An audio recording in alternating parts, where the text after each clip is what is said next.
Alléluia. Mais vous savez, nous ne sommes pas des chrétiens de Noël. Amen. Nous sommes des chrétiens qui servons Dieu tous les jours de l'année. Amen. On ne va pas juste à l'église le jour de Noël, mais nous, on va à l'église chaque jour. Et l'église, on l'amène à la maison. Amen. Alors c'est correct d'église ce passage aujourd'hui. Amen. Amen.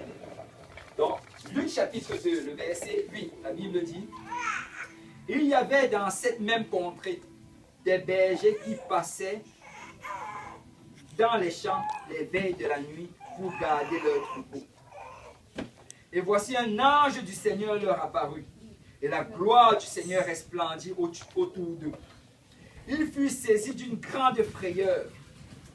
Mais l'ange leur dit: ne craignez point, car je vous annonce une bonne nouvelle. Que quelqu'un dise une bonne nouvelle. Qui sera pour vous, le peuple, le sujet, pour tout le peuple, le sujet d'une grande joie. C'est qu'aujourd'hui, dans la ville de David, il vous est né un sauveur qui est le Christ. Alléluia. Que quelqu'un dise une bonne nouvelle. Une bonne nouvelle. Alléluia. Et avec l'aide du Seigneur, je vais prêcher sur ce message, la bonne nouvelle. La bonne nouvelle. Si on peut déposer nos Bibles, on élève nos voix et nos mains vers le Seigneur. Alléluia. Seigneur Dieu Tout-Puissant, béni sois-tu, Papa. Merci, Seigneur, pour ton amour. Merci pour ta présence. Merci, Père, quand nous sommes dans la maison du Seigneur, en train d'écouter ta parole, Seigneur, de te louer et de t'adorer. Nous réalisons que cela est une grâce venant de Dieu. Papa, alors, Seigneur, que nous venons, Seigneur, pour rentrer dans la prédication de la parole de Dieu. Point moi, le prédicateur, Père. Point, Seigneur, chacun d'entre nous, Papa. Point nos oreilles, afin qu'on entende la parole. Point nos cœurs, Père, afin qu'on reçoive la parole. Père, que cette parole trouve une place fertile dans notre cœur et qu'elle produise du fruit, Papa, du fruit de la repentance qui nous mènera jusqu'à la vie éternelle. Père, je prie que tu bénisses chacun d'entre nous alors que ta parole est prêchée. C'est avec action de grâce que nous t'avons prié. Au nom de Jésus. Si l'Assemblée peut dire au nom de Jésus. Nom de Jésus. Alléluia. Si on peut battre nos mains pour le Seigneur.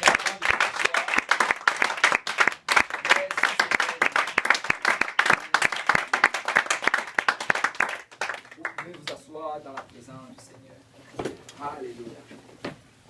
Une bonne nouvelle. En fait, on parle de la bonne nouvelle. C'est quand on parle de bonne nouvelle. Est-ce qu'il y a quelqu'un qui a eu une bonne nouvelle pendant cette semaine? La semaine dernière. Une bonne nouvelle. Ok.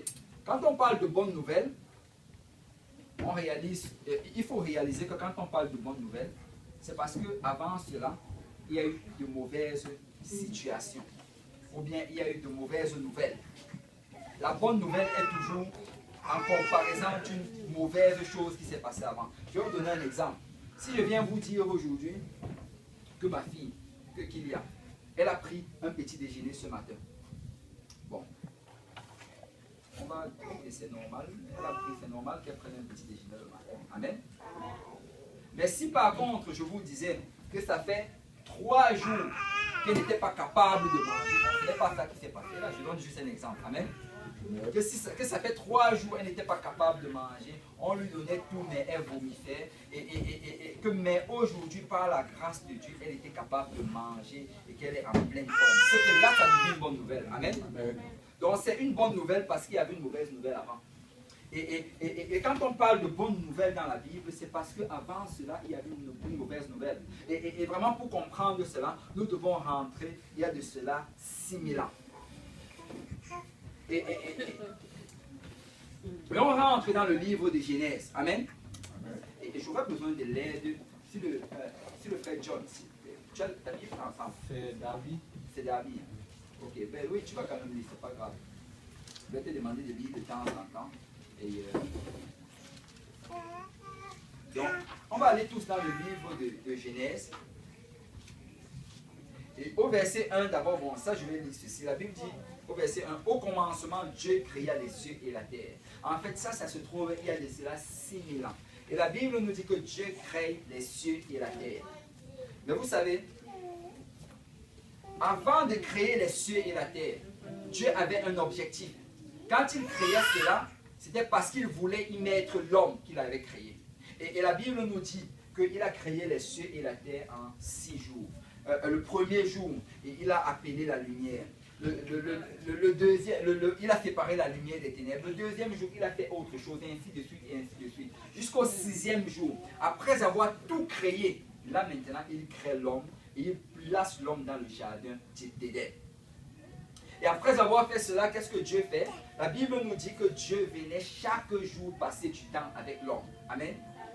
Et ça, c'était vraiment le plan de Dieu. Au départ, il a créé tous ces bels environnements parce qu'il voulait venir passer du temps avec l'homme. Mais vous savez, après avoir placé l'homme dans le jardin, il a donné un seul commandement à l'homme.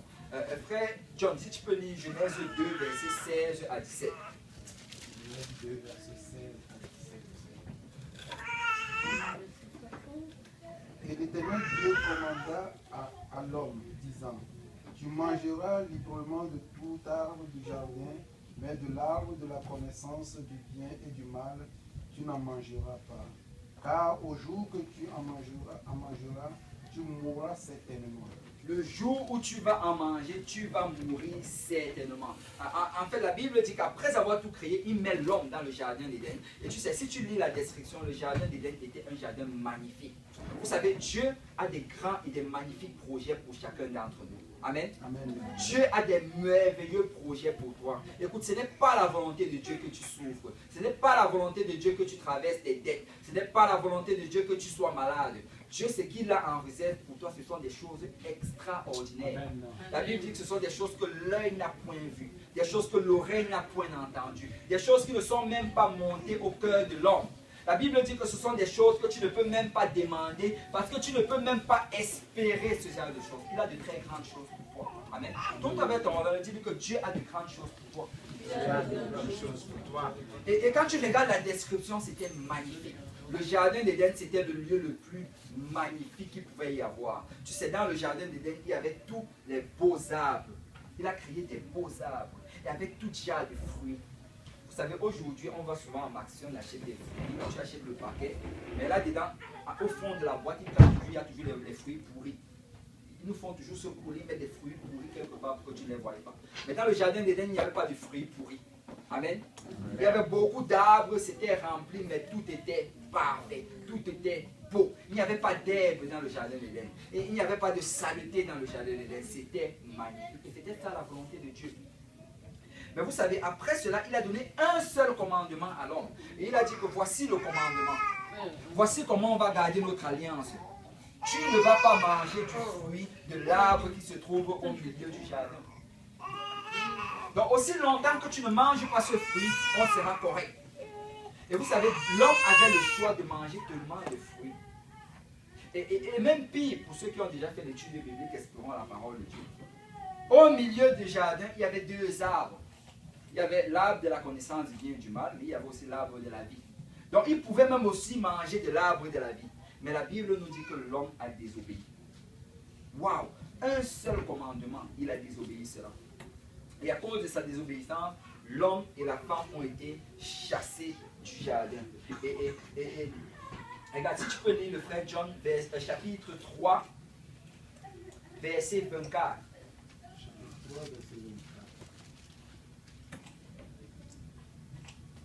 Il chassa l'homme et plaça à l'orient du jardin d'Éden les chérubins et la lame de l'épée qui tournait ça et là pour garder le chemin de l'arbre de vie. Amen. À cause de la désobéissance, le jugement est tombé. Le jugement était ceci. C'est que maintenant, vous ne pouvez plus rester dans le jardin. Mais tu sais, avant de les chasser du jardin, la Bible dit qu'il a d'abord jugé le serpent, en fait, qui représentait le diable.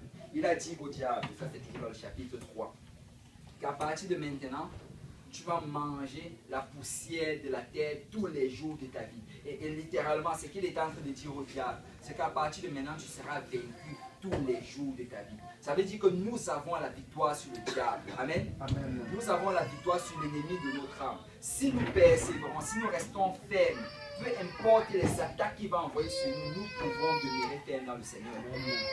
Mais après avoir maudit le diable, il a donné maintenant un jugement sur la femme. Et il a dit à la femme que maintenant tu vas souffrir lors de l'accouchement. Avant, la femme pouvait accoucher sans souffrance. Vous savez, aujourd'hui, les femmes vont regarder cela quand elles vont accoucher, ça va être douloureux et elles vont accuser Dieu. Écoute, ce n'est pas ça la volonté de Dieu. Dans le jardin, elles pouvaient accoucher, mais sans souffrance. Mais c'est à cause du péché que cette souffrance maintenant est tombée. Mais vous savez, il a donné ce jugement. Après cela, il a donné le jugement sur l'homme. Il a dit qu'à partir de maintenant, tu vas manger de la sueur de ton front. C'est pour ça qu'aujourd'hui, nous souffrons tellement. Aller se réveiller chaque matin, tôt le matin, aller travailler. En fait, toutes ces choses-là, c'est à cause du péché. Ça n'a jamais été la volonté de Dieu. La volonté de Dieu, c'était le jardin d'Éden. Amen. Amen. La volonté de Dieu, c'était un lieu magnifique, un lieu sans souffrance, un lieu sans maladie, un lieu sans encombre. Mon frère, ma soeur, laisse-moi te dire que si tu as des problèmes aujourd'hui, ce n'est pas de la faute de Dieu. C'est de la faute du diable et du péché. Amen. Amen. Et souvent, c'est de notre propre faute. Parce qu'on n'a pas souvent fait une chose qu'on ne devrait pas. Amen. Amen. Mais regardez ceci. En même temps qu'il était en train de donner le jugement sur la femme, en même temps qu'il était en train de dire qu'à partir de maintenant, tu vas souffrir. À partir de maintenant, tu vas devoir porter la conséquence de ton péché. Regardez ce qu'il dit au verset 15 du chapitre 3. Si tu peux lire haut et fort, frère John. Verset 15 du chapitre 3. Et je mettrai inimitié entre toi et la femme, et entre ta semence et sa semence. Elle te brisera la tête, et toi tu lui briseras le talon. Alléluia. Et c'est bien, dans ta version, ça dit semence, parce que réellement c'est la semence. Il dit, je mettrai une inimitié entre toi et la femme. Il est en train de parler au diable. Entre ta semence et sa semence. Et dans ma Bible, ça dit entre ta postérité et sa postérité. Celle-ci t'écrasera la tête et tu lui blesseras le talon. Vous savez, ça c'était la première fois que le Seigneur donnait la prophétie sur la venue du Messie. Ça, c'était la première fois que le Seigneur parlait de la venue de Jésus. Parce que si tu lis vraiment, et si tu étudies ce que c'est en train de dire, quand on parle de semence ici, on est en train de parler de spermatozoïde. En fait, il est en train de dire que je vais mettre une inimitié, il y aura une haine, il y aura un combat, il y aura un certain affrontement entre la semence de la femme et la semence du serpent. Or, la femme n'a pas de semence. La femme a l'ovule. Mais quand il était en train de parler de la semence de la femme, il parlait prophétiquement de la seule femme qui allait venir et allait concevoir sans avoir besoin de la semence venant d'un homme. Il parlait de Marie. Il disait en fait qu'un jour, je vais mettre ma parole dans une femme. Et cette parole qui est la semence va produire un enfant. Et cet enfant-là sera inimitié avec le diable. Et il dit par la suite ici que toi, tu lui blesseras le talon. Et tu sais, quand on parle de blesser le talon, ici, c'est une victoire partielle. Je vais donner un exemple. Si par exemple, moi et le frère Lenz, bon, lui, il est quand même grand, il a les longs bras. Si moi et le frère Lenz, on se mettait à se battre, et que d'une certaine manière, je réussissais à me jeter par terre et à mordre le talon du frère Lenz, là, je lui ai blessé le talon. Amen. Mais malgré le fait que j'ai blessé son talon, il peut toujours se battre. Amen. Il n'est pas mort, il peut se battre. Et là, supposons qu'après avoir fait cela, il me prend avec ses longs, il me tourne, après il me jette par terre. Et après, il vient avec ses grands pieds, il m'écrase la tête. Est-ce qu'après m'avoir écrasé la tête, je peux encore me battre? Non, c'est fini. Game over, comme on dit. Là, c'est fini. Et ça, c'est une victoire totale.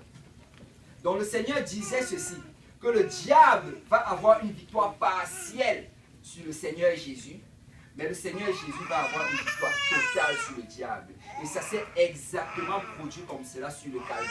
Parce que alors que Jésus était cloué à la croix, alors qu'il était en train de rendre l'âme, il y a eu des célébrations en enfer. Ils ont commencé à se réjouir. Alléluia, nous avons la victoire. Mais ils ne réalisaient pas que c'était une victoire partielle. Parce que 3 jours après, le Seigneur Jésus est ressuscité des morts. Il a eu la victoire sur la mort et sur le séjour des morts. Et il s'est levé, il a pris la clé des délivrances. Et c'est comme ça que nous avons la victoire totale aujourd'hui. Alléluia. Nous avons été délivrés parce que le Seigneur Jésus est mort sur la croix. Il est mort sur la croix. Le 3e jour, nous avons eu cette victoire totale. Et ça, c'était prophétique. C'était prophétique. Et vous savez, quand moi je vois cela, ça m'encourage beaucoup parce que je réalise que malgré le fait que le Seigneur est en train de porter un jugement sur leur péché, il est en train de leur donner la voie de comment est-ce qu'il va leur sauver. Vous savez, Dieu n'est pas juste intéressé à condamner les gens. Nous n'avons pas un Dieu qui est assis au ciel. Il attend que quelqu'un pêche pour faire tomber le feu sur lui. Non, non, non, non. Notre Dieu, c'est un Dieu d'amour. Notre Dieu, c'est un Dieu de compassion. Notre Dieu, c'est un Dieu que quand tu pêches, quand tu tombes, il est là pour essayer de te relever. Il est là pour essayer de t'encourager. Et il te dit que tu vas y arriver. Tu vas persévérer. Tu vas servir le Seigneur. Peu importe l'opposition, tu vas servir le Seigneur. Et c'est ça notre Dieu. Alléluia. Mais après cela, ils ont été chassés du jardin d'Éden. Ils n'avaient plus accès au jardin d'Éden en attendant la venue du Messie. Mais alors qu'ils étaient dehors, la Bible nous dit que quelques temps après, ils ont eu des enfants. Et de leurs enfants, leurs premiers enfants, c'était Caïn et Abel. Et en passant, pour ceux qui ont déjà peut-être fait cette partie-là dans les Juifs d'Éden, on appelle cette partie dont on vient de parler là, la dispensation de l'innocence, ou bien la période de temps de l'innocence. Ça, c'était une période de temps où le Seigneur faisait affaire avec l'homme d'une certaine manière. Il était innocent et la seule chose qu'il devait faire, c'est ne pas manger le fruit de l'arbre défendu. Mais le jour où ils ont désobéi, on est sorti de cette dispensation. Maintenant, le Seigneur a établi une nouvelle règle. Et là, maintenant, on entre dans une nouvelle dispensation qui est le temps de la conscience. Amen. Amen. Et vous savez, dans la conscience, le Seigneur agit d'une manière différente. Avant leur loi, ce qu'il devait faire, c'était ne pas manger le fruit défendu. Mais maintenant, dans la conscience, la Bible dit que le Seigneur leur laisse et maintenant, ils savent ce qui est bien, ils savent ce qui est mal, mais c'est à eux de choisir de faire le bien. Amen. Il dit, je mets aujourd'hui devant toi la vie et la mort, la bénédiction et la malédiction. Choisis la vie, afin que tu vives toi et toute ta famille. Donc là, c'était un temps où l'homme devait faire le bon choix. Amen. Amen. Maintenant, il connaissait, il avait mangé le fruit de la connaissance du bien et du mal. Mais lui, il devait faire le bon choix. Mais la Bible nous raconte cette histoire où les enfants d'Adam et Ève, alors qu'ils se lèvent un jour et qu'ils doivent faire le sacrifice. On nous dit qu'Abel se lève et il fait un sacrifice qui est agréable au Seigneur. Mais Caïn, de l'autre côté, fait un sacrifice qui n'est pas agréable au Seigneur. Et vous savez, ça représente vraiment la conscience. Parce que tous les deux savaient ce qu'il fallait faire. Tous les deux le savaient. Beaucoup de personnes pensent souvent que Caïn ne savait pas. Non, non, Caïn savait. Parce qu'avant qu'il ne sorte du jardin d'Éden, le Seigneur leur avait déjà montré l'exemple à ses parents. La Bible nous dit qu'avant qu'il ne sorte, le Seigneur a pris un agneau. Il a enlevé il a d'abord égorgé l'agneau, il a enlevé la peau de l'agneau et il a fait de cela des habits de peau. Donc ils ont vu que pour couvrir le péché, ça prenait le sang de l'agneau. Et c'est pour ça que Abel s'est levé, il a décidé que je vais être un berger pour pouvoir pourvoir des animaux pour les sacrifices. Et là le voilà qui se lève et le jour où il doit offrir le sacrifice, il offre un agneau, il verse le sang. Mais de l'autre côté, Caïn, qui était rebelle, Caïn qui était dur de tête, Caïn qui voulait juste faire à sa manière. Oh non, je n'ai pas besoin de faire ce que Dieu me dit, je vais juste faire ce qui me convient. Et il a donné des fruits à Dieu, mais Dieu a dit non, je n'accepte pas ton offrande. Et à cause de cela, Caïn a été fâché. Caïn s'est fâché contre Dieu. Mais vous savez, notre Dieu est un Dieu d'amour parce que Dieu est encore revenu vers Caïn. Et Dieu est venu parler à Caïn. Caïn, si tu agis bien, si tu obéis, écoute, je te donne une nouvelle chance aujourd'hui. Si tu obéis, tu vas relever tes regards.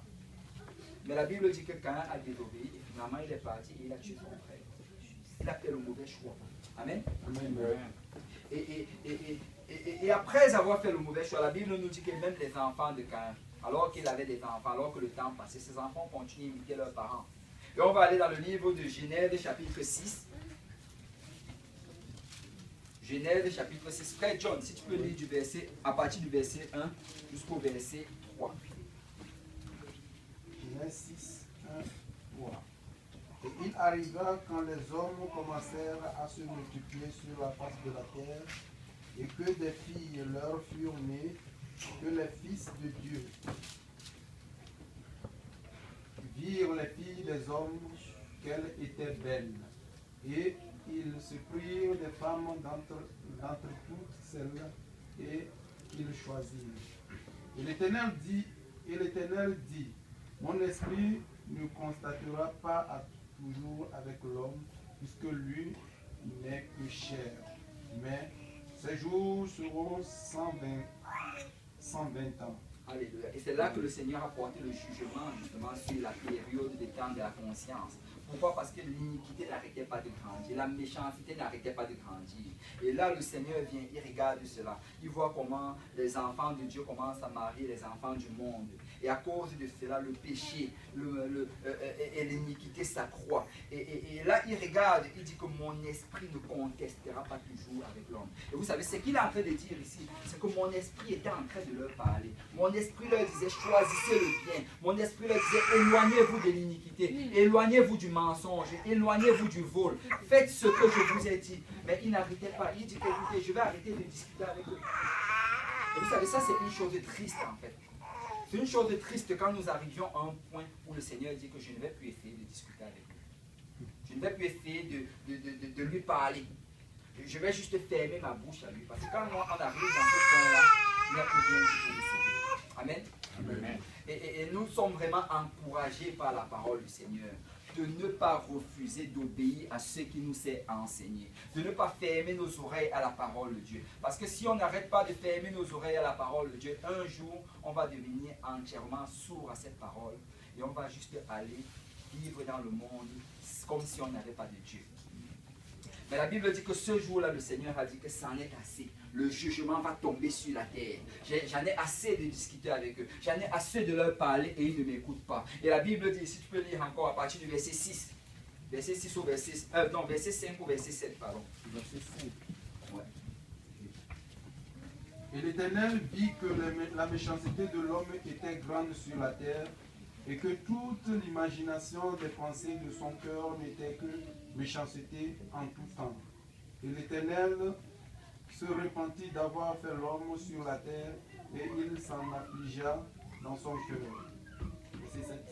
Oui. Et l'Éternel dit, j'exterminerai de dessus la face de la terre l'homme que j'ai créé, depuis l'homme jusqu'au bétail, jusqu'aux reptiles et jusqu'aux oiseaux des cieux, car je me réponds de les avoir faits. Alléluia. On dit que l'Éternel a vu que la méchanceté des hommes était grande sur la terre. Il a vu que leur cœur se tournait chaque jour vers le mal. C'était mal après mal, iniquité après iniquité, péché après péché. Et vous savez, nous sommes encore arrivés à ce point-là aujourd'hui. C'est si tu te promènes dehors, si tu regardes la télé, si tu regardes Internet, tu vas voir que c'est juste iniquité après iniquité, méchanceté après méchanceté, horreur après horreur. Tu sais, quand tu lis les choses qui sont dans les journaux, tu ne crois même pas que des choses pareilles puissent arriver. Des choses que les gens font, que l'être humain fait à un autre être humain. Tu te demandes est-ce qu'il n'y a plus de cœur? Est-ce qu'il n'y a plus de compassion? Est-ce qu'il n'y a plus d'amour? Parce que nous sommes encore arrivés à ce point-là. Et quand le Seigneur regarde, il est encore en train d'avoir ce même sentiment qu'il avait eu au jour de Noé. Et la Bible dit qu'il dit que je vais détruire la terre, je vais anéantir la terre et je vais la détruire entièrement. Peuple de Dieu, n'entre jamais dans ce mensonge. Ne te laisse jamais avoir par ces faux prophètes qui racontent qu'il n'y aura pas de jugement dernier. Oh oui, il y aura un jugement dernier. Oh oui, le Seigneur un jour va venir. Il va séparer les brebis avec les boucs. Oh oui, le Seigneur un jour va venir. Il va mettre les justes d'un côté et les pécheurs d'un autre côté. Et aujourd'hui, c'est le temps de se décider que je vais être parmi les justes. Je vais être parmi les saints. Je vais être parmi ceux qui servent le Seigneur. Parce que le jugement du Seigneur s'en vient. Amen. Et le Seigneur dit ici que je vais faire tomber mon jugement. Je vais anéantir la terre à cause de la méchanceté. Mais vous savez, la Bible dit ceci. Si tu peux juste lire le verset 8. Mais Noé trouva grâce aux yeux de l'Éternel. Mais Noé trouva grâce aux yeux de l'Éternel. Mais Noé trouva grâce aux yeux de l'Éternel. On dit que toute la terre était méchante.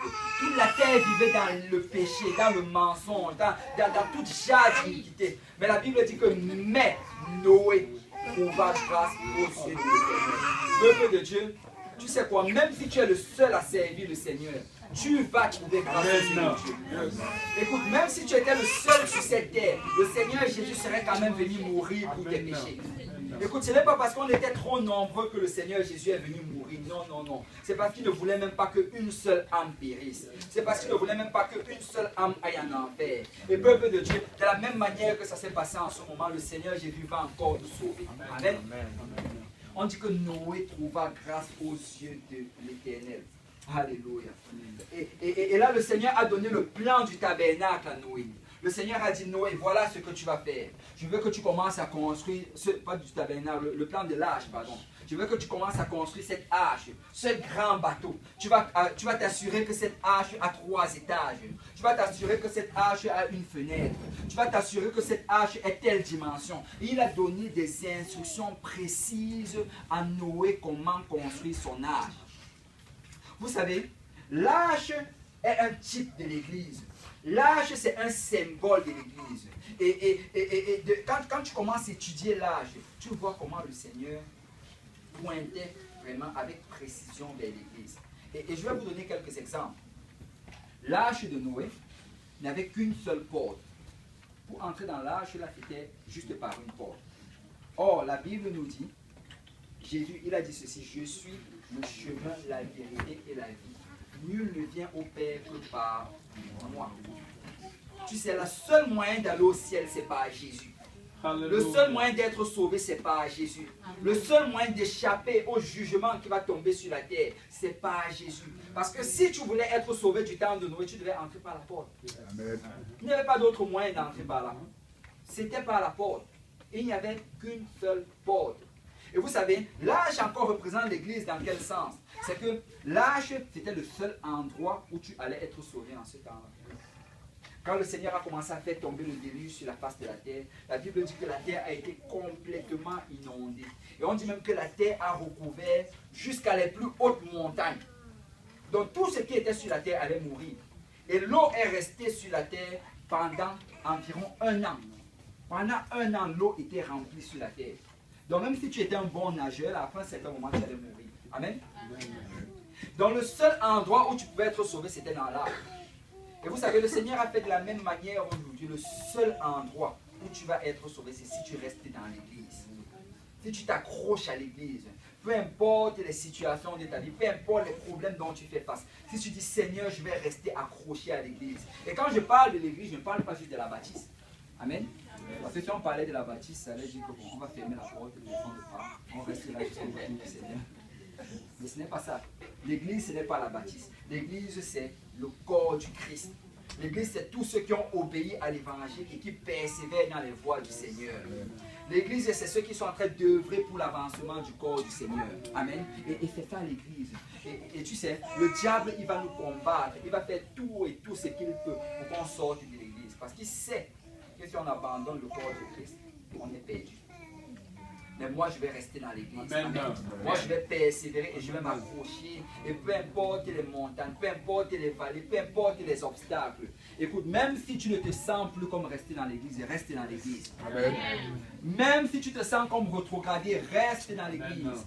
Même si tu sens une pression sur ton corps, une tribulation venant peut-être de tes amis, de ta famille, reste dans l'église. Parce que c'est le seul endroit où tu peux être sauvé. C'était la même chose avec l'arche. Et l'autre chose encore à voir, c'est que l'arche, l'intérieur de l'arche, ce n'était pas le plus bel endroit que tu voulais être. Parce que si tu regardes bien, il y avait tout genre d'animaux dans l'arche. C'est qu'on pense souvent aux animaux dans l'arche. Et quand tu regardes les petits livres des enfants, là, on va dessiner un joli petit chiot à côté. On va dessiner un beau petit lionceau à côté. On va dessiner de beaux animaux à côté. Mais tu sais, même dans l'arche, il y avait aussi la moufette. Amen. Écoute, la moufette voulait aussi être sauvée. Elle était dans l'arche. Dans l'arche, il y avait la moufette. Dans l'arche, il y avait les cochons. Il y avait les porcs. Dans l'arche, il y avait tous ces animaux-là qui ne sentent pas bon. Dans l'arche, il y avait des vaches. Et je ne sais pas si quelqu'un a déjà reçu des vaches, là, mais elles produisent un gaz qui ne sent pas très bon. Amen. Donc l'arche ne sentait pas très bon. Et vous savez, malgré le fait que ça ne sentait pas bon, c'était le meilleur endroit où être. Malgré le fait que ça ne sentait pas bon, quelqu'un ne voulait pas sortir de l'arche en ce temps-là. Amen. Et aujourd'hui, tu vas être dans l'église et souvent ça va être difficile. Souvent dans l'église, il y aura des gens qui vont t'offenser. Amen. Souvent dans l'église, il y aura des situations qui vont te briser le cœur. Mais tu sais quoi, même si ça arrive, c'est le meilleur endroit où être. Le Seigneur n'a jamais dit que son église allait être parfaite. Amen. Parce que l'église, il a dit ceci, je viens pour les malades et non pour ceux qui sont guéris. Dans l'église c'est comme un hôpital, il y a beaucoup de malades. Tu vas tomber sur tout genre de maladies. Écoute, quand tu tombes sur des personnes qui sont malades, prie juste pour eux. Seigneur, ils m'ont peut-être offensé, mais je prie pour eux pour que tu les guérisses. D'ailleurs, ils sont ici pour être guéris.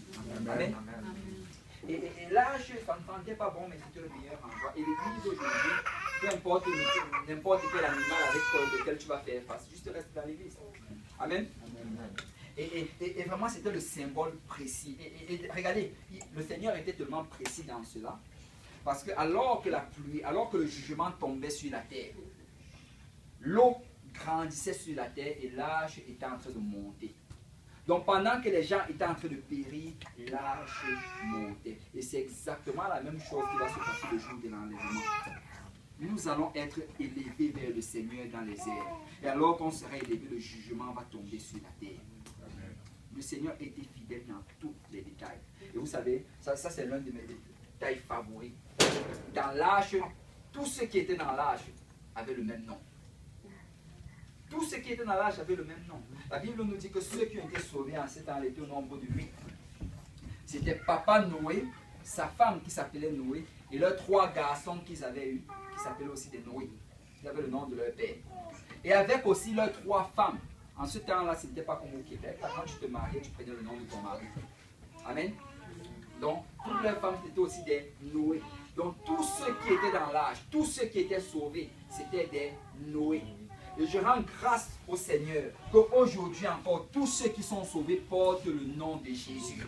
La Bible dit que ce n'est pas son nom que nous sommes sauvés. Et regarde, la Bible dit que alors que Paul avait été guidé à Damas, la Bible, le Seigneur a envoyé Ananias et Ananias lui a dit, que tardes-tu? Maintenant lève-toi, sois baptisé et lavé de tes péchés en invoquant le nom du Seigneur.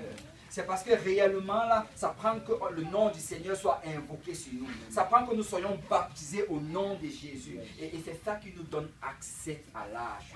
Nous devons porter le nom, amen, du Seigneur Jésus. Amen. Amen.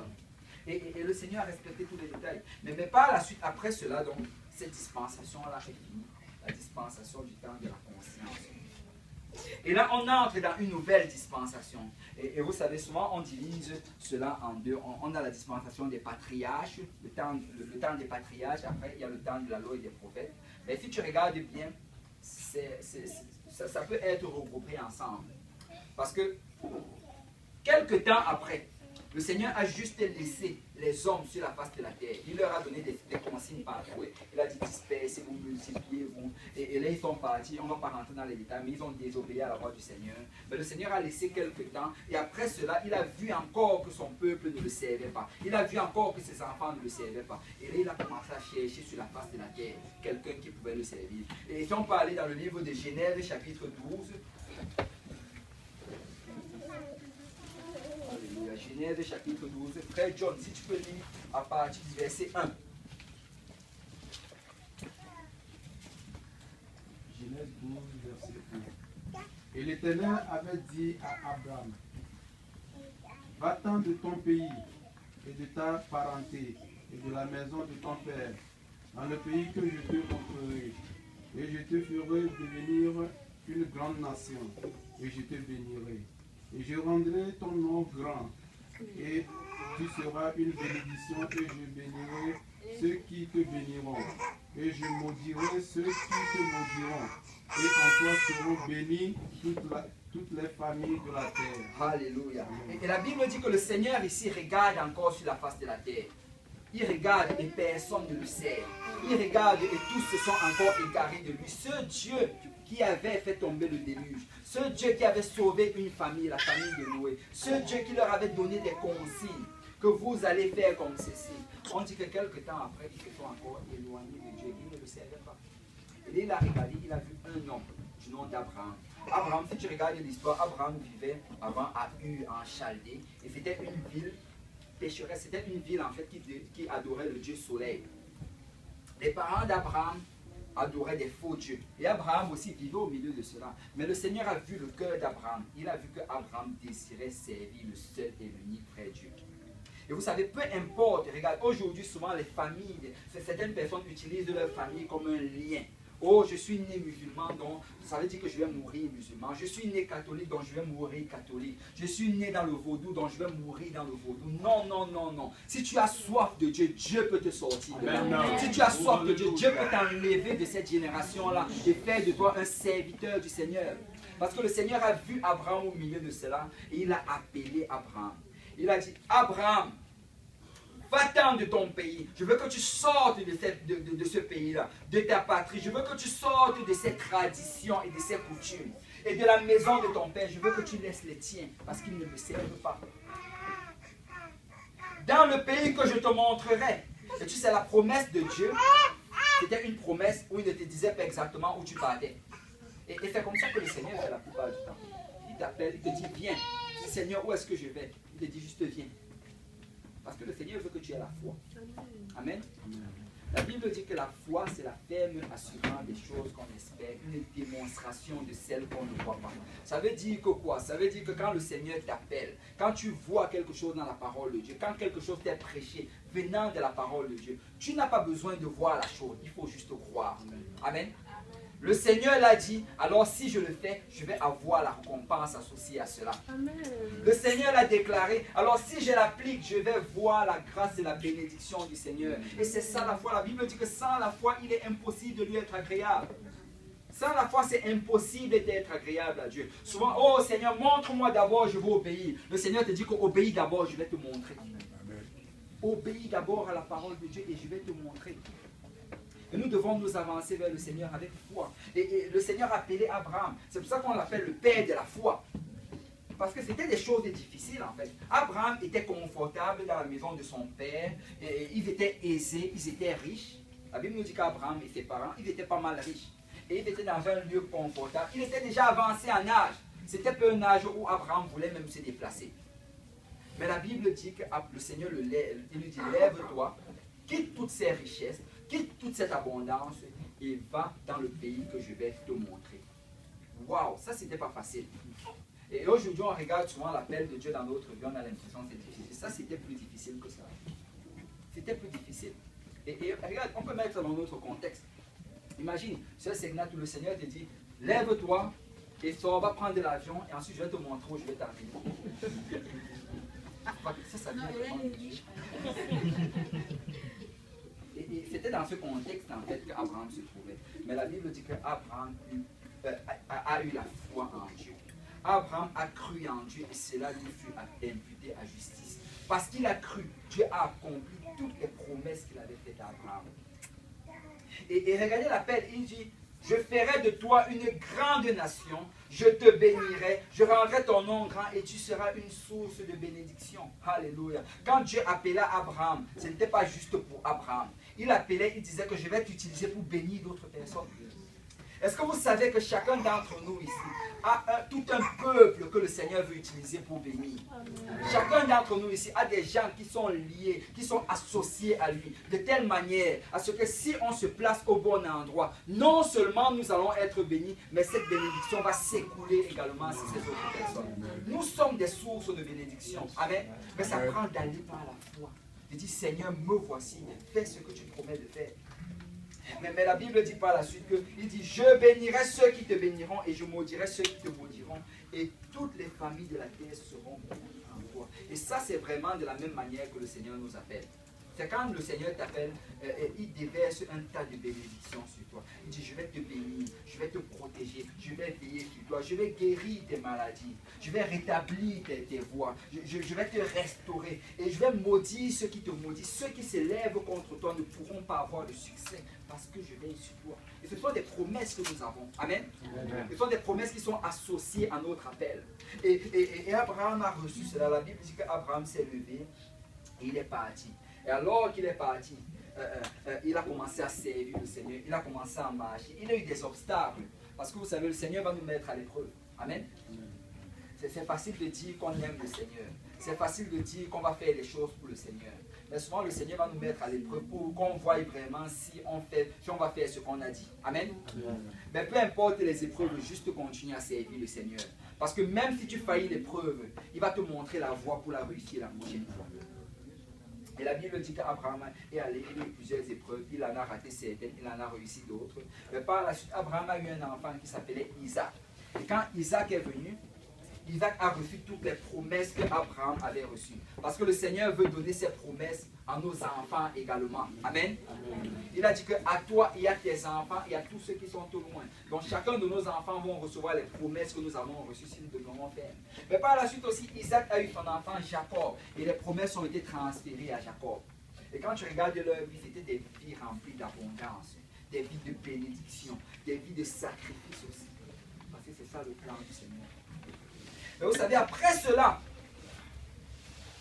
le Seigneur maintenant est entré dans une autre dimension, ce qu'on appelle maintenant le temps de la loi et des prophètes. Et là, avant, au temps d'Abraham, au temps des patriarches, la loi était orale. Dieu leur disait, je veux que vous fassiez ceci, il la mettait en pratique. Il y a un exemple, il a dit à Abraham, que mon alliance avec toi sera la circoncision. Tout homme qui naîtra dans ta famille, tout garçon qui naîtra, je veux qu'à l'âge de 8 jours, on le circoncis. Et ce sera ça notre alliance. Tout homme qui refusera de circoncire son enfant, ou bien qui ne sera pas circoncis, sera retiré loin de vous. Et ça, c'était l'alliance. C'était une alliance orale. Et tous les garçons qui devaient naître dans la famille d'Abraham devaient passer par la circoncision. Et vous savez, Paul plus tard vient nous dire que nous avons été circoncis d'une circoncision qui n'a pas été faite de la main d'un homme. Mais cette circoncision dont il parle, c'est le baptême au nom de Jésus. Et aujourd'hui encore, notre alliance avec le Seigneur, c'est une alliance de circoncision. Mais pas la circoncision physique, la circoncision alors que nous sommes baptisés au nom de Jésus. Et vous savez, la Bible dit littéralement que quand on se fait baptiser au nom de Jésus, quand on sort de l'eau, il coupe le péché de notre chair. Nous sommes délivrés complètement du péché. Et nous pouvons marcher en nouveauté de vie. Alléluia. Et de la même manière encore aujourd'hui, nous pouvons rentrer dans cette alliance.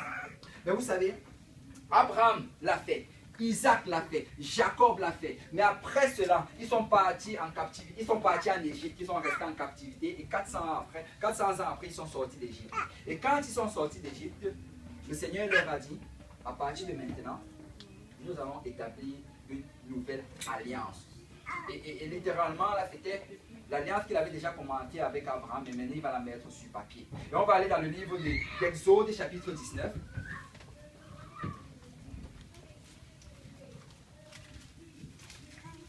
Alléluia. Frère John, si tu peux lire Exode 19, du verset 1 jusqu'au verset 6.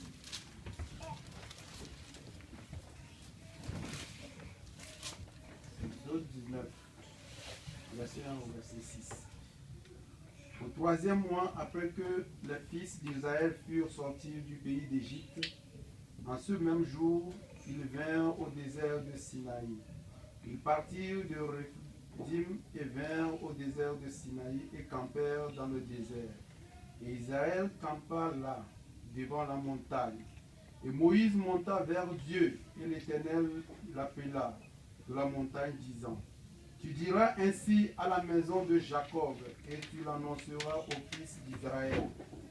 Vous avez vu ce que j'ai fait à l'Égypte, et comment je vous ai porté sur des ailes d'aigle, et vous ai amené à moi.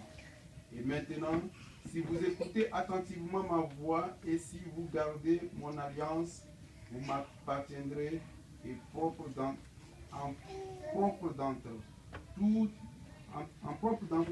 les peuples, car toute la terre est à moi. Et vous me serez un royaume de sacrificateurs et une nation sainte.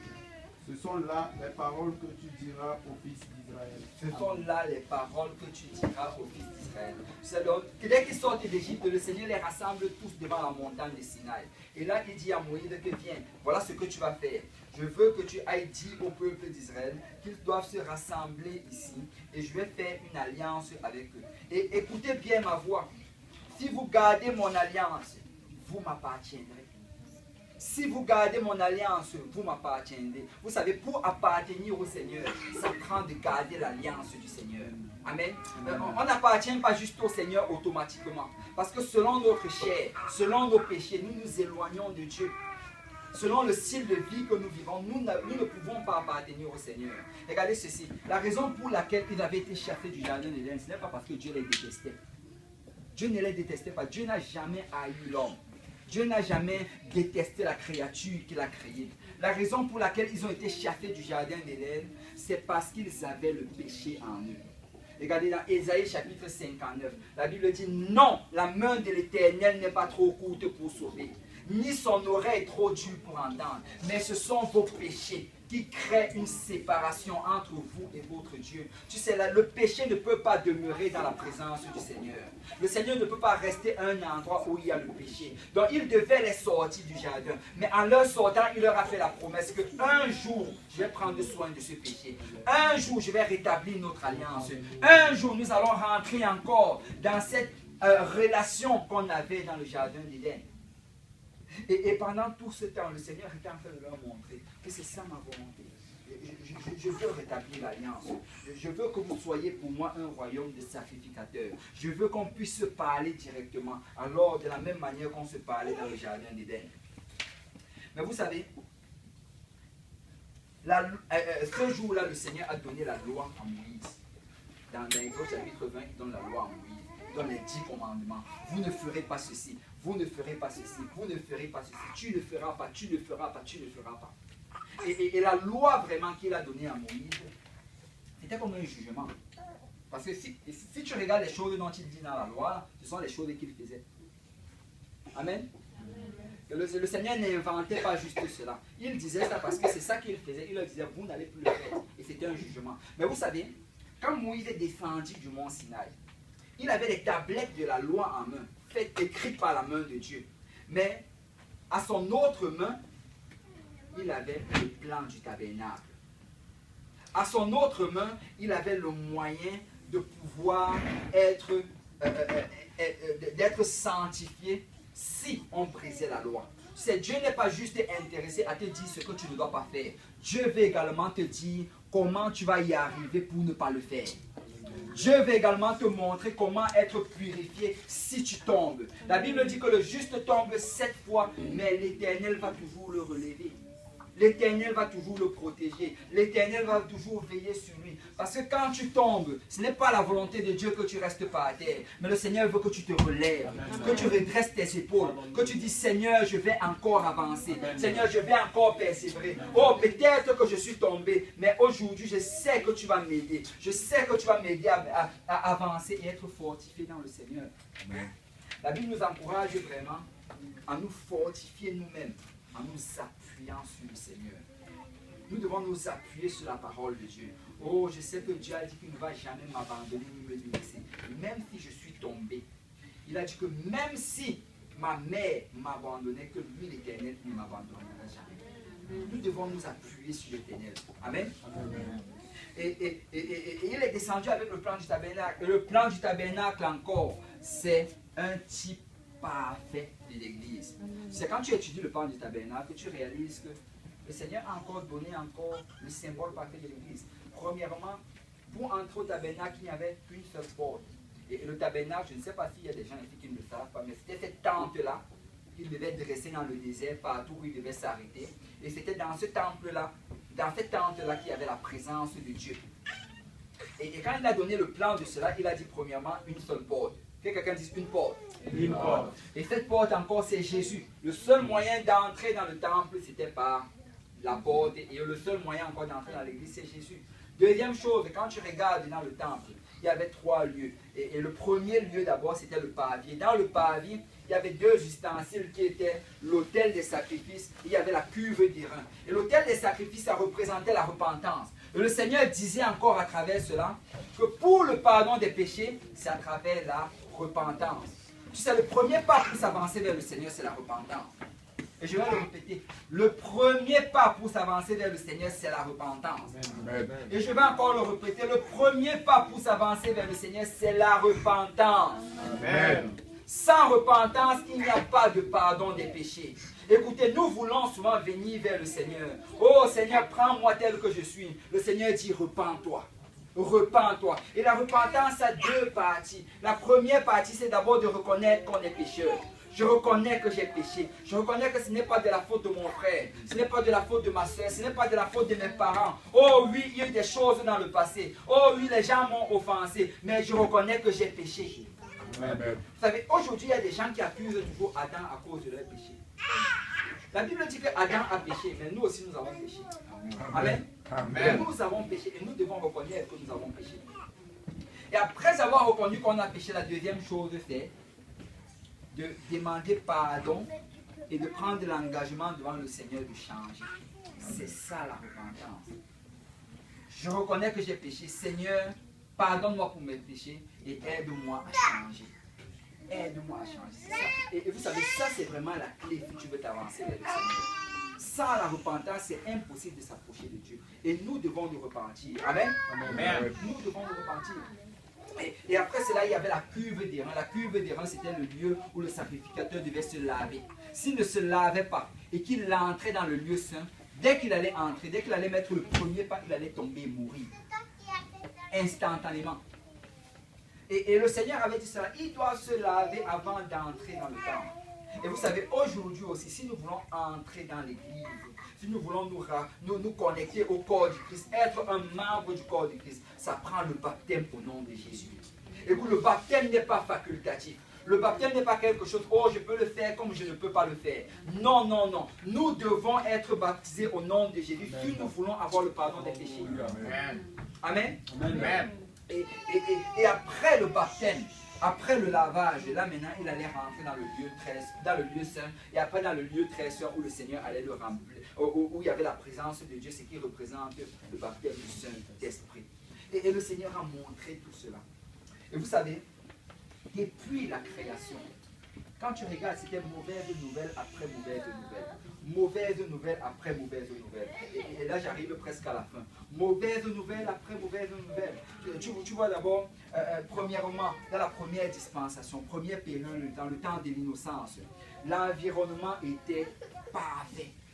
Tout était parfait. Il n'y avait aucun problème, aucune dette, aucune situation désastreuse, aucun accident. Tout était parfait. Mais l'homme a failli. Deuxième dispensation, le temps de la conscience. Le Seigneur a dit, oh oui, vous avez décidé de manger le fruit de l'arbre de la connaissance du bien et du mal. Vous voulez maintenant marcher en décidant par vous-même. Ok, allez-y. Et le Seigneur a mis le bien et le mal devant eux. Mais vous savez quoi? L'homme a failli, il ne fallait que choisir le mal et le mal et le mal et le mal. Et vous savez, la Bible dit ceci, que le cœur de l'homme est tortueux et méchant par-dessus tout. Aujourd'hui, il y a des gens qui disent, oh non, je sers le Seigneur selon mon cœur. Oh non, ne fais pas ça. Ton cœur va t'amener en enfer. Ne sers pas le Seigneur selon ton cœur. Sers le Seigneur selon la parole de Dieu. Que même si ton cœur te dit quelque chose, non, je vais obéir à la parole de Dieu. Oh, même si ton cœur te dit, non, pas maintenant. Oh, la Bible dit maintenant. Car aujourd'hui, c'est le jour du salut. Maintenant, c'est l'heure acceptable. Si tu entends la voix du Seigneur, n'endurcis pas ton cœur. Ne permets pas à ton cœur de t'amener en enfer. Parce qu'en ce temps-là, c'était selon leur cœur. Et leur cœur les amenait à faire des choses perverses et méchantes. Et le Seigneur a fait tomber le jugement du déluge sur la terre. Et après cela, il y a eu encore l'autre dispensation, qui était maintenant le temps de la loi et des prophètes dont j'en ai parlé. Et là, le Seigneur leur a donné la loi. Il leur a dit, écoutez, voici vraiment la loi. Voici ce que je veux que vous ne fassiez pas. Mais vous savez quoi? Ils ont encore désobéi. Ils ont désobéi et la Bible nous le montre parce que plus tard ils ont même été amenés en captivité à Babylone et à Assyrie. Et le Seigneur montrait à travers tout cela que nous ne pouvons pas servir le Seigneur selon nos propres forces. Nous ne pouvons pas servir le Seigneur selon notre propre habilité. C'est impossible. Même dans un environnement parfait, on n'est pas capable de servir le Seigneur. Même malgré notre cœur, on ne peut pas servir le Seigneur. Et même si les lois nous sont données, nous ne pouvons pas servir le Seigneur. Est-ce qu'il y a quelqu'un ici là qui a déjà brisé au moins un des 10 commandements depuis qu'il connaît les 10 commandements? Okay. Ceux qui dit, ceux qui n'ont pas levé la main, ils viennent de briser le commandement qui dit, vous ne mentirez point. Parce que vous venez de mentir. Vous avez déjà brisé ce commandement. Vous savez, nous connaissons les 10 commandements, mais nous les avons brisés pareil. Amen. Amen. Et vous savez, les commandements, la loi de Dieu, Dieu n'a jamais écrit sa loi en croyant qu'on n'allait pas la briser. Il savait qu'on allait la briser. Il savait que nous allions désobéir à cela. Dieu le savait. Et le but vraiment de la loi, si tu étudies le livre de Romains, le but de la loi, ce n'était pas de nous donner un standard dans lequel on allait essayer de... Ce n'était pas comme si tu allais prendre les 613 commandements et chaque jour regarder cela et dire que, oh, en fin de journée, waouh, aujourd'hui je n'ai pas menti, aujourd'hui je n'ai pas triché, ainsi de suite. Non, non, non, non, non. Le Seigneur savait qu'on allait tomber. Mais les commandements, c'était pour nous montrer que c'est impossible de servir le Seigneur selon nos forces. Les commandements, c'est pour nous montrer que même si tu essaies de toutes tes forces, tu ne vas pas arriver à servir le Seigneur. C'est juste impossible. Que quelqu'un dise, wow, ça c'est triste. Mais je viens dire à quelqu'un ici aujourd'hui, tu sais, le plan de Dieu dès le commencement, ce n'était pas que tu y arrives par toi-même. Le plan de Dieu, c'était que lui t'aide à y arriver. Amen. Le plan de Dieu, c'était que lui te donne la force d'y arriver. Et tu sais, depuis le départ, il avait déjà commencé à montrer les images.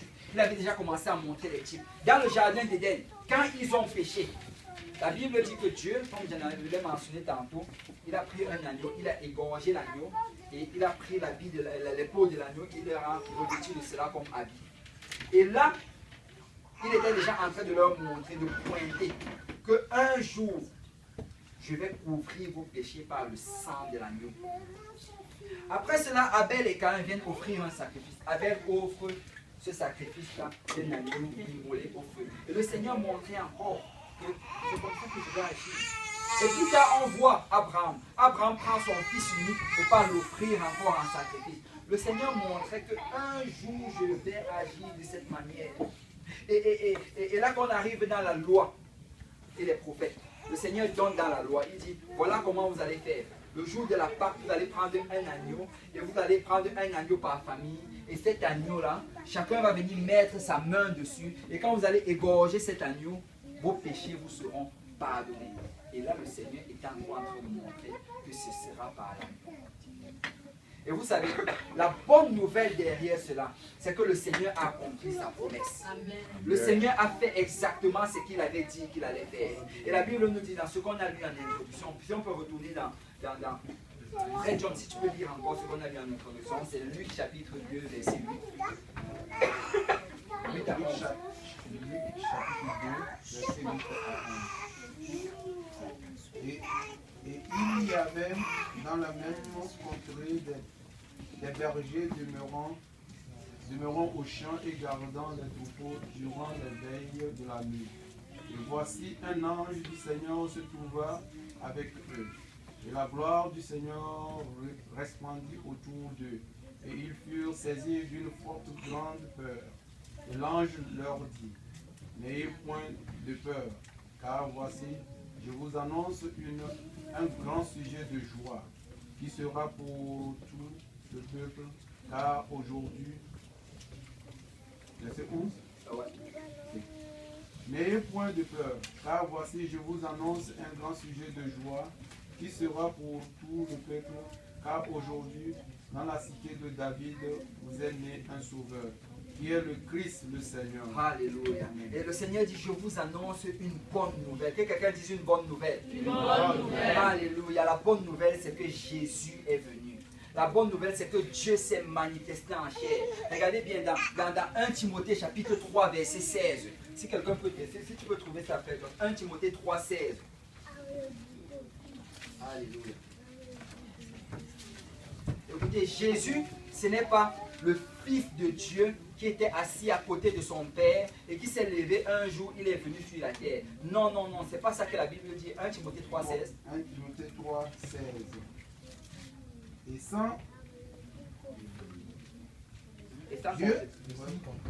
Et sans qu'on te dise, le mystère de la piété est grand.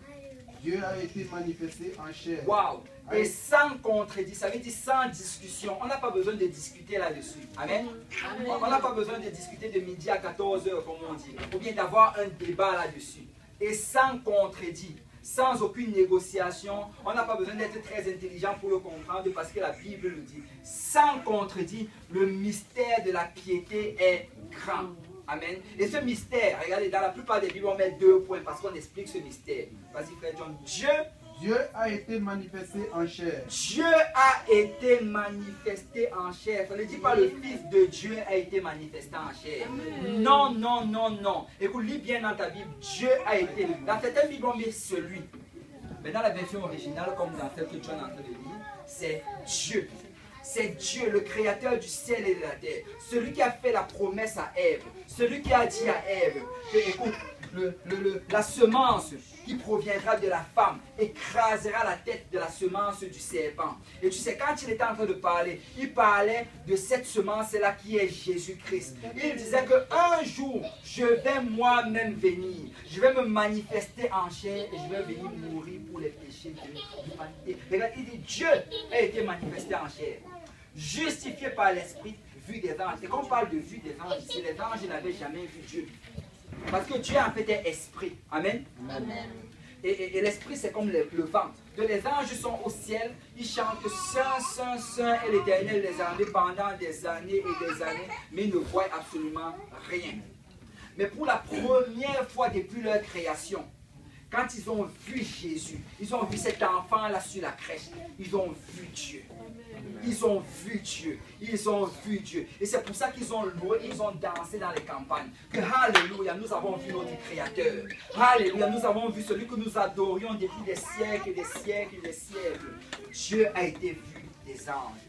Prêcher aux gentils. Écoutez, c'est qui a été prêché aux gentils? C'est Jésus. C'est Jésus qu'on a. Jésus a dit, allez prêcher là, allez prêcher. Et on est allé prêcher Jésus. Mais vous savez, la Bible dit que c'est Dieu qui a été prêché aux gentils. Parce que Jésus, c'est Dieu manifesté en chair. Cru dans le monde et élevé dans la gloire. C'est qui a été élevé dans la gloire? C'est Jésus. Alléluia. Parce que Jésus, c'est Dieu manifesté en chair. Si on peut regarder Ésaïe 9, verset 5. On peut regarder rapidement. Ésaïe 9, verset 5. Frère John, si tu peux lire rapidement. Ésaïe 9, verset 5.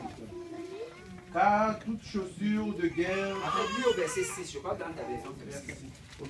Car un enfant nous est né. Amen. Car un enfant nous est né. On parle de quel enfant ici? Jésus. Jésus, ça c'était la prophétie sur la venue de Jésus. Car un enfant nous est né. Un fils nous a été donné. Un fils nous a été donné. De quel fils on parle? Jésus. Jésus. Continue. Et le gouvernement sera sur son épaule. Ok, le gouvernement repose sur l'épaule de qui? Jésus. Jésus. Et on appellera son nom merveilleux. Ok, c'est qui est merveilleux? Jésus. Conseiller. Qui est conseiller? Jésus. Dieu fort. Dieu fort. Ou dans certaines versions, Dieu puissant. Dieu puissant. On dit que cet enfant-là, c'est lui le même qui est Dieu puissant. Père du siècle. Père du siècle. Ou Père éternel. Alléluia. Et Prince de paix. Vous savez, cet enfant-là qui était né, ce n'était pas juste, ce n'était pas un tiers de Dieu. Cet enfant qui est né, ce n'était pas un demi-dieu, mais c'était le Dieu créateur du ciel et de la terre qui s'est manifesté sur la terre. C'était le Père éternel. C'est ce même Dieu qui a créé toutes choses dans le livre de Genèse. C'est ce même Dieu qui a ouvert la mer afin que son peuple traverse à pied sec. C'est ce même Dieu qui a fait tomber le feu du ciel alors que Élie était en train d'offrir un sacrifice devant les prophètes de Baal. C'est ce même Dieu. Ce n'était pas un autre Dieu. C'est Dieu manifesté en chair. Et je viens dire à quelqu'un ici que nous avons une bonne nouvelle. Et cette bonne nouvelle, c'est que Dieu nous a tellement aimés qu'il s'est manifesté en chair et il est venu mourir pour nos péchés. Vous savez, dans l'Ancien Testament, quand tu regardes tout cela, tu vois comment le plan de Dieu au travers de cela, c'était toujours ceci. Que le salaire du péché, c'est la mort. Le salaire du péché, c'est la mort. À cause du péché, il faut qu'un sang soit versé. Et logiquement, à cause de nos péchés, nous devrions mourir. Mais la Bible nous dit que Dieu a regardé sur la face de la terre. Il cherchait un homme qui était juste. Il cherchait un homme qui n'avait pas péché pour pouvoir payer pour le péché de l'humanité. Mais il n'a pas trouvé un seul. Parce que tous avaient péché. Tous avaient désobéi à Dieu. Mais la Bible dit que Dieu s'est aidé de sa main droite. En quelque sorte, c'est-à-dire qu'il a décidé de créer lui-même une chair. Il a décidé de façonner une chair. Et quand il a façonné cette chair, son esprit est venu habiter dans cette chair. Si tu peux lire Colossiens chapitre 2, verset 9. Alléluia. Parce que Jésus n'est pas juste une partie de Dieu. Jésus, c'est Dieu. Colossiens 2, verset 9. Colossiens 2, verset 9. En fait, si tu peux lire la partie du verset 8 d'abord.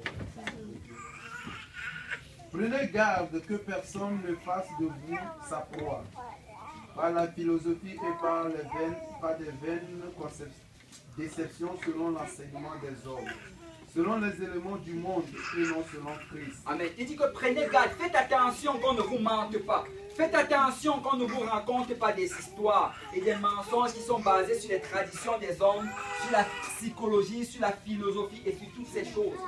Faites attention. Parce que notre enseignement doit être fondé et basé sur Christ. Amen. Amen. Et là, il explique verset 9. Verset 9.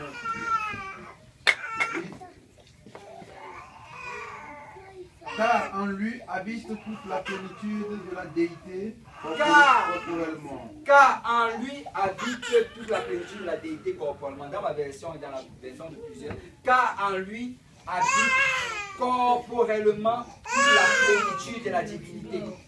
Ça veut dire que dans le corps de Jésus, il y avait tout ce qu'il y avait de Dieu.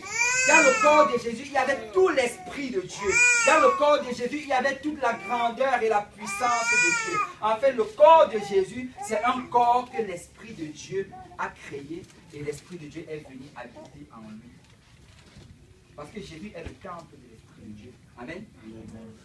Et il dit que prenez garde, ne vous laissez pas avoir. Ces gens-là qui racontent qu'il y a 3 personnes en Dieu, prenez garde. Prenez garde à ces personnes-là qui vous disent que Jésus c'est juste un ange puissant. Prenez garde. Prenez garde à ceux qui vous disent que Jésus c'est juste un grand prophète. Prenez garde. Prenez garde à ceux qui vous disent que Jésus c'est une partie de Dieu. Prenez garde. Prenez garde à ceux qui vous disent qu'il y a 3 trônes au ciel. Et qu'il y a le trône du Père, le trône du Fils et le trône du Saint-Esprit. Prenez garde. Parce que le livre d'Apocalypse nous dit qu'il n'y a qu'un seul trône au ciel. Et le livre d'Apocalypse nous dit que c'est l'agneau qui est assis sur le trône. C'est-à-dire Dieu manifesté en chair. Et il est assis et il règne d'éternité en éternité.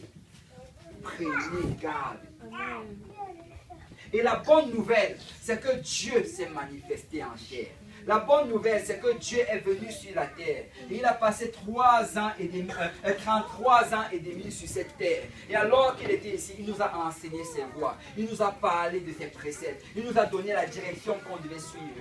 Et quand le temps a été accompli, il est allé, il est mort sur la croix.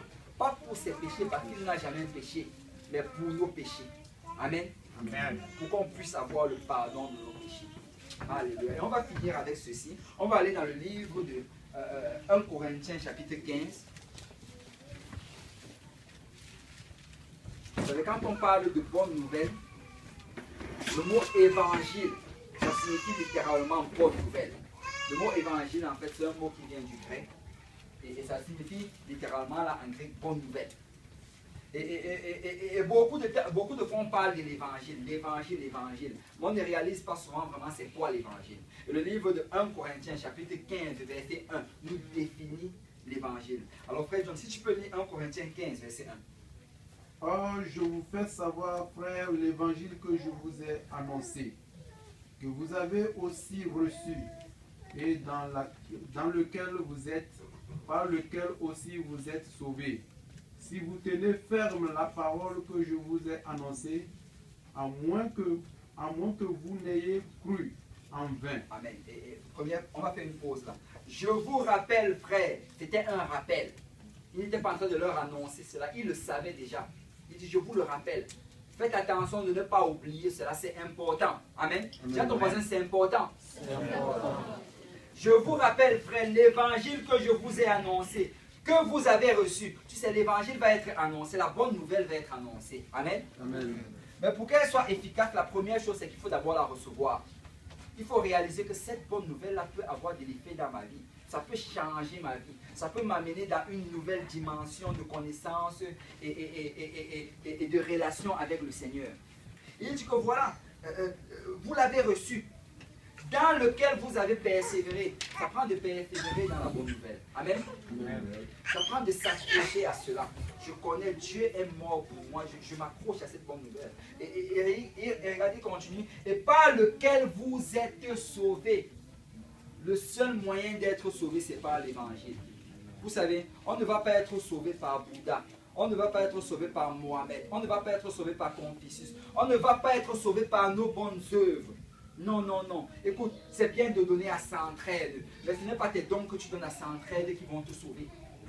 C'est bon d'aider les gens dans la rue, mais ce n'est pas ça qui va te sauver. C'est bon de donner des compliments aux gens, mais ce n'est pas ça qui va te sauver. Nous sommes sauvés par l'évangile. Amen. Nous sommes sauvés par l'évangile, par cette bonne nouvelle. Il dit par lequel vous êtes sauvés. Si vous le reteniez tel que je vous ai annoncé, autrement vous aurez cru en vain. Alléluia. Il dit ici que, écoute, tu vas être sauvé si tu retiens l'évangile tel que ça t'a été annoncé. Si tu changes cet évangile, ce que tu aurais cru en vain.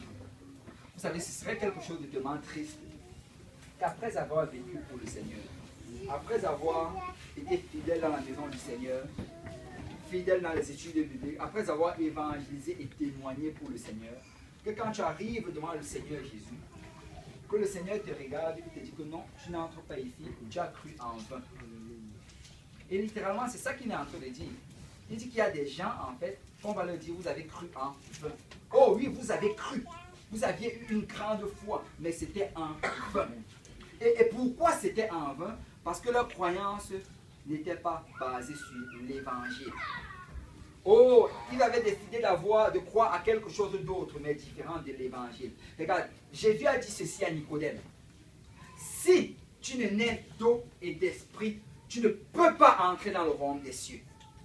Peu importe ta croyance, peu importe les bonnes actions que tu vas commettre, peu importe la connaissance que tu as de la parole de Dieu, si tu ne nais d'eau et d'esprit, tu n'entreras pas dans le royaume des cieux.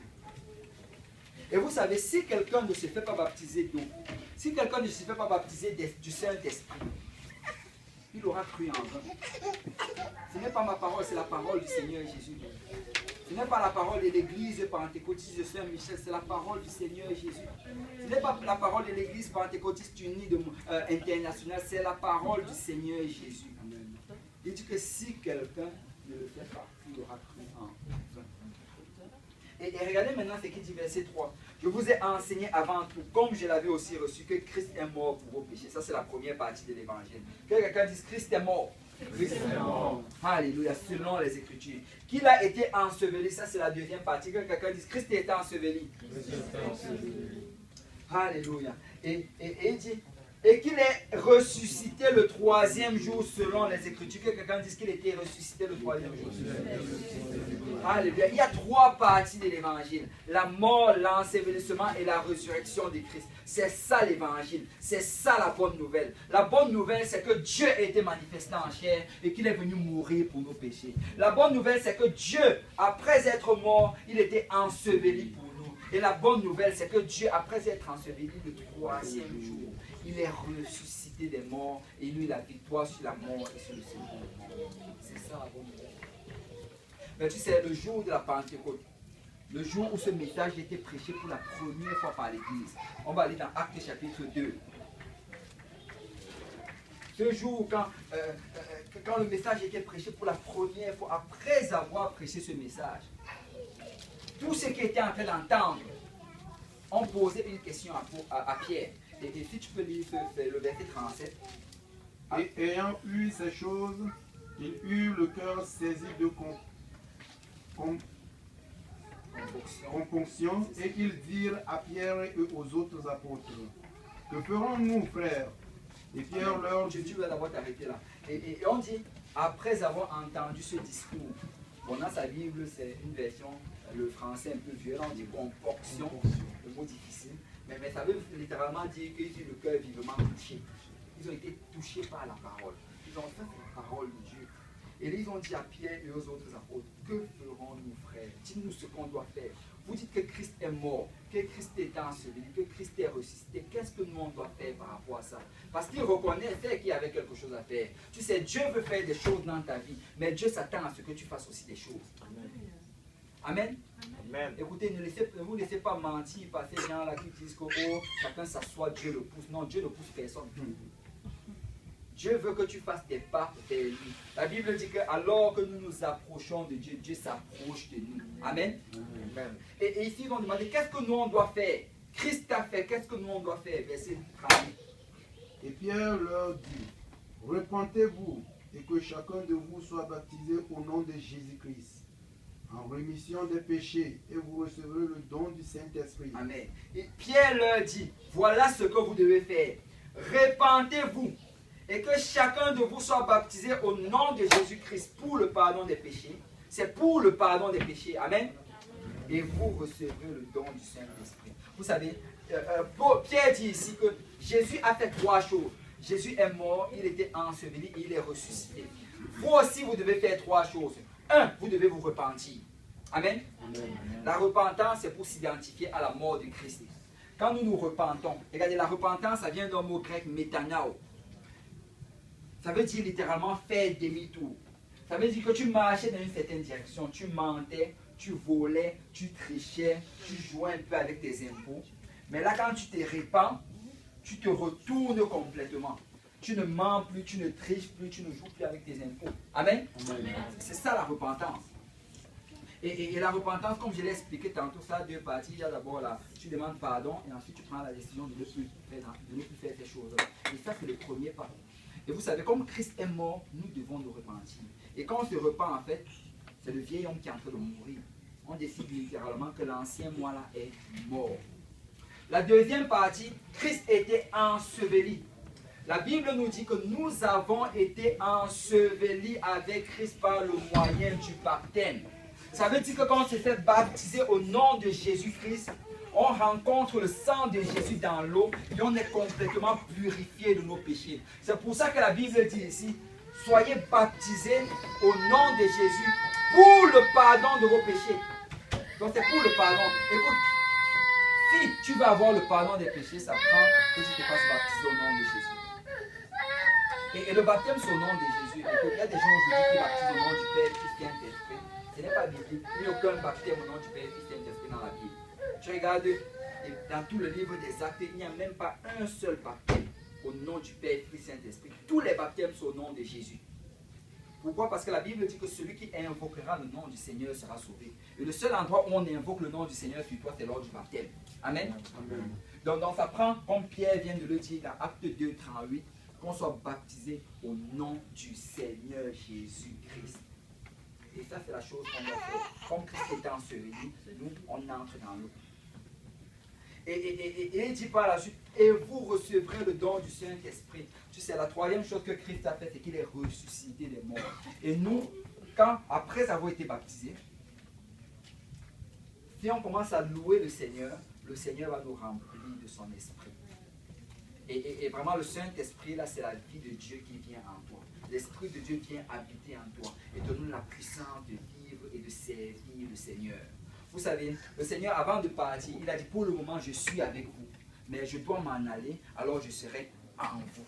Je ne vous laisserai pas orphelin. Peut-être vous vous dites, oh, tu t'en vas, Seigneur, mais comment est-ce qu'on va faire pour te servir quand tu ne seras pas là? Mais il a dit à ses disciples, écoutez, quand je vais partir, ce sera même encore mieux, parce que je ne serai pas juste avec vous, mais je serai en vous. Et vous allez recevoir le Saint-Esprit. Et quand vous allez recevoir ce Saint-Esprit, ça va vous donner la force et la puissance de vivre pour moi. Je viens dire à quelqu'un ici aujourd'hui que la bonne nouvelle, c'est qu'aujourd'hui, tu peux vivre pour le Seigneur Jésus. La bonne nouvelle, c'est que tu n'as plus besoin de vivre dans tes péchés. Tu n'as plus besoin de vivre dans ces choses-là que tu sais que le Seigneur n'aime pas. Ces choses-là qui te retiennent, ces liens et toutes ces addictions. Le Seigneur Jésus peut te délivrer aujourd'hui par son Saint-Esprit. L'Esprit de Dieu peut venir habiter en toi. Le Seigneur sait que tu ne peux pas le servir par toi-même. Le Seigneur sait que tu ne peux pas le servir même si l'environnement était parfait. Même si tu marchais selon ton cœur. Même si tu avais les lois de Dieu devant toi, le Seigneur sait que tu ne vas pas y arriver. Et c'est la raison pour laquelle il te donne le Saint-Esprit. Et je viens dire à quelqu'un qu'il y a une bonne nouvelle. Et la bonne nouvelle, c'est que Dieu t'aime. Dieu t'aime. Et il a son esprit disponible pour toi aujourd'hui. Amen. Amen. Alléluia. Si on peut se lever dans la présence du Seigneur. Alléluia. Merci Seigneur.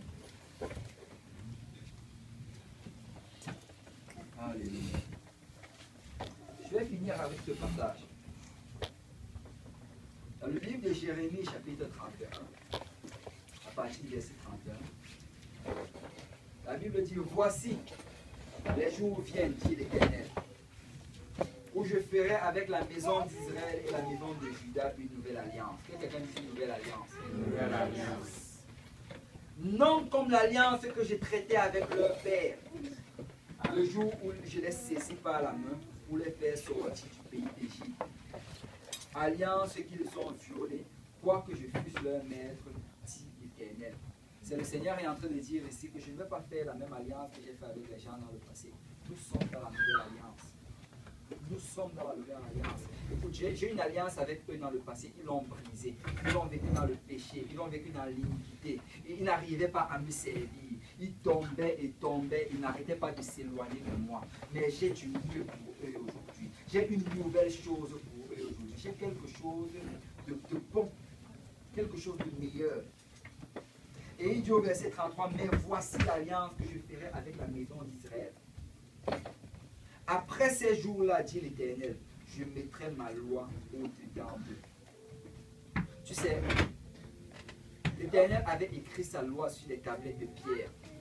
Il a donné à Moïse que va, donne-leur cela et qu'il le lise et qu'il marche selon cela. Et le Seigneur voit maintenant que non, il ne pouvait pas marcher selon cela.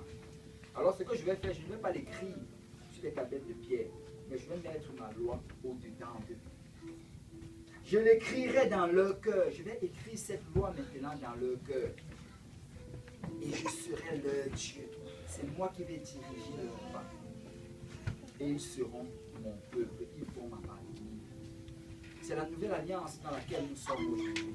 C'est une alliance dans laquelle le Seigneur te dit que quand tu viens et que tu reçois le Saint-Esprit, que tu te fais baptiser au nom de Jésus, l'Esprit de Dieu habite en toi. Et alors que cet esprit habite en toi, les lois de Dieu sont dans ton cœur. Il te parle, il te guide, il te donne la force de persévérer. Quand tu te sens mal, il te remonte le moral. Quand tu te sens abattu, il te relève. Quand tu te sens déprimé, il te console. Parce que l'Esprit de Dieu est le consolateur. Et je viens te dire que voici la bonne nouvelle. Tu peux aujourd'hui même avoir l'Esprit de Dieu. Tu peux aujourd'hui même marcher selon l'Esprit. Parce que tu ne peux pas marcher dans la parole de Dieu si tu n'as pas l'Esprit de Dieu. Ça prend que tu aies l'Esprit de Dieu. Et Dieu est aujourd'hui présent ici pour te remplir de son Esprit. Amen. Amen. Alléluia. Et on va s'avancer. Et on va prier. On va aller vers le Seigneur en prière. Et si tu es ici aujourd'hui, tu n'as pas encore reçu le don du Saint-Esprit, tu te lèves ta main vers le Seigneur et commence à louer le Seigneur. Alléluia. Et alors que tu loues le Seigneur va te remplir de son esprit. Parce que l'Esprit de Dieu est parmi nous. Il veut écrire les lois de Dieu dans ton cœur. Il veut écrire ses voix en toi. Et si tu es ici aujourd'hui, tu n'as pas encore été baptisé au nom de Jésus, tu peux me voir. Et on a un baptistère à Saint-Laurent. On pourrait aller tantôt et on va te baptiser. Tu vas revêtir le nom de Jésus. Tu vas m'appartenir au Seigneur Jésus. Amen. Alléluia. On peut prendre d'abord un temps, on va prier. On va faire une prière de repentance. On va demander au Seigneur pardon pour nos péchés. Et après avoir demandé au Seigneur pardon pour nos péchés, si tu es ici aujourd'hui et que tu veux recevoir le Saint-Esprit, tu pourras juste lever tes mains et louer le Seigneur. Amen. Alléluia. Seigneur Dieu puissant, merci pour ta parole, Papa. Merci pour ta présence. Merci Seigneur pour cette bonne nouvelle, Seigneur, que nous annonce encore. Oh Père, nous avons failli, Seigneur, nous sommes éloignés de toi. Et qu'elle précède, Papa, papa, nous avons désobéi à ta parole. Mais nous venons aujourd'hui reconnaissant nos péchés, Père. Nous venons reconnaissant, Seigneur, que nous sommes pécheurs. Nous ne voulons accuser personne pour nos fautes et nos transgressions, Père. Mais nous voulons, Seigneur, aujourd'hui juste te demander pardon. Pardonne-nous, Seigneur, aujourd'hui. Pardonne nos offenses, pardonne nos transgressions, Père. Oh, Père, dans tes mains, Seigneur, s'il vous plaît. Ta main n'est pas trop courte pour nous sauver, ni ton oreille trop dure pour nous entendre. Mais je prie, Seigneur, afin, Seigneur, que tu nous donnes aussi, Père. Seigneur, alors que nous venons avec assurance devant le trône de la grâce, Papa, purifie-nous, Seigneur, et permets à ce qu'on se rapproche davantage de toi, afin d'être encore plus Père. Car notre désir, c'est de marcher dans tes voies, Papa. Notre désir, c'est d'obéir à ta parole. Notre désir, c'est de nous soumettre, Seigneur, à chacun de tes préceptes et de tes commandements. Nous ne prenons pas plaisir, Seigneur, au péché, Papa. Nous ne prenons pas plaisir à la désobéissance, Père. Mais nous venons, Seigneur, aujourd'hui, Papa, renouveler, Seigneur, notre désir, Papa, de marcher dans tes voies, de nous soumettre à tes commandements, d'être entièrement agréable, Seigneur, à notre Créateur. Alléluia, alléluia, alléluia, alléluia. Si on peut juste louer le Seigneur. Écoute, si tu ne sais pas comment louer le Seigneur, juste te dire alléluia. Alléluia, c'est la plus haute louange. Et ça veut dire que je me donne à toi, Seigneur. Alléluia, alléluia, alléluia.